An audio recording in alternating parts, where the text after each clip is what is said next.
আসসালামু আলাইকুম, কেমন আছেন সবাই? কি অবস্থা? চলে আসলাম আপনাদের আপডেট দিতে। বাংলাদেশ আফগানিস্তানের ম্যাচের কিছুটা আপডেট আমি দিব। কীরকম দল হতে পারে আজকে, আফগানিস্তানের দলের কি অবস্থা, এইসব বিষয়ে আপডেট দিব। তো আগেই তো জানেন লিটন দাস দলে নেই, লিটন দাসের পরিবর্তে সৌম্য সরকার দলে আসছে। আজকে একাদশে চান্স পায় কিনি সেটা সময় দেখার বিষয়।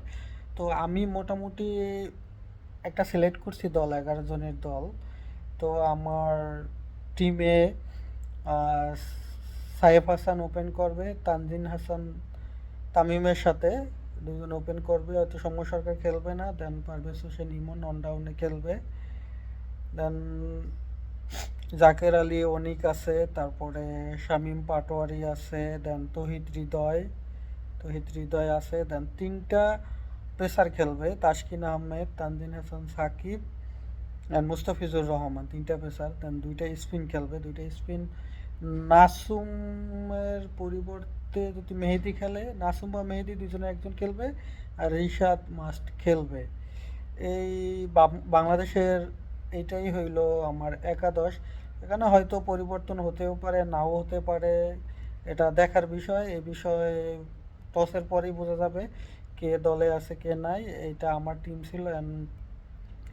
যদি আফগানিস্তানের কথা বলি তো রশিদ খান ক্যাপ্টেন, উম, তো রসুল দলে আছে, তারপরে ইব্রাহিম জাদরান, দেন সাদিকুল্লাহ আতাল আছে। তো ভালো ব্যাট করে নাই এশিয়া কাপে।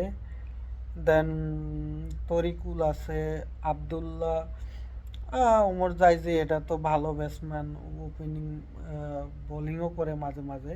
দেন মোহাম্মদ নবী খেলবে। দেন ফারুকি হয়তো খেলতেও পারে, নাও খেলতে পারে, আমি শিওর না। ফারুকি খুব খারাপ করেছে, তারপরে ফারুকি খেলবে কারণ ওদের বোলার হিসাবে ফারুকির খেলা উচিত। মুজিবুর রহমান খেলবে। দেন রশিদ খান ক্যাপ্টেন হিসাবে আছে। দেন রহমতুল্লাহ গুলবাস ওপেনিং করতে পারবে, যদিও এশিয়া কাপে ভালো রান পায় নাই, খেলবে তারপরও। দেন গানফা গাঞ্জাফার খেলবে কি না এটা একটা সন্দেহ আছে, কারণ এশিয়া কাপে খুবই মার খাইছে। দেন আছে ফরিদ আহমেদ আছে, নূর আহমেদ খেলবে, কারণ নূর আহমেদের জন্য অনেকটা বোকা ভুগছে এশিয়া কাপে। তো নূর আহমেদ আজকে খেলবে। তো এই হলো আফগানিস্তানের একাদশ। আর বাংলাদেশের একাদশের কথা তো বললামই। দেখা যাক আজকে কে কতটা চমক দেখাইতে পারে খেলার ভিতরে। তবে সত্যি বিষয় হলো আফগানিস্তানের থেকে বাংলাদেশের ব্যাটিং লাইন আপে অনেকটা পিছিয়ে আছে, কারণ বাংলাদেশ এশিয়া কাপে খুবই খারাপ খেলছে, তার উপর আবার লিটন নাই। তো বিষয়গুলো খুবই ক্রিটিক্যাল বাংলাদেশের জন্য ব্যাটিং লাইন আপ। জাকির হোসেনের তো স্ট্রাইক রেট 100-এর নিচে। বাংলাদেশের মানে যে কয়টা টিম আছে, প্লেয়ার আছে টিমে, মোটামুটি সবারই 100-এর নিচে স্ট্রাইক রেট থাকে টি-20-তে। হাস্যকর হইলেও এটা সত্য, কিছু করার নাই। দেন আফগানিস্তানে তো সবাই ব্যাট করতে পারে, যে রশিদ খান অনেক ভালো ব্যাট করে। দেন ওমর জাইজি তো বলা বাহুল্য 200 স্ট্রাইক রেটে ব্যাট করছে এশিয়া কাপে। বাংলাদেশে একমাত্র এশিয়া কাপের অর্জন হইল সাইফ হাসান। দেখি আজকে খেলা হবে, দেখা যাক কে কতটা ভালো খেলে। দিন শেষে যে ভালো খেলবে এই জিতবে।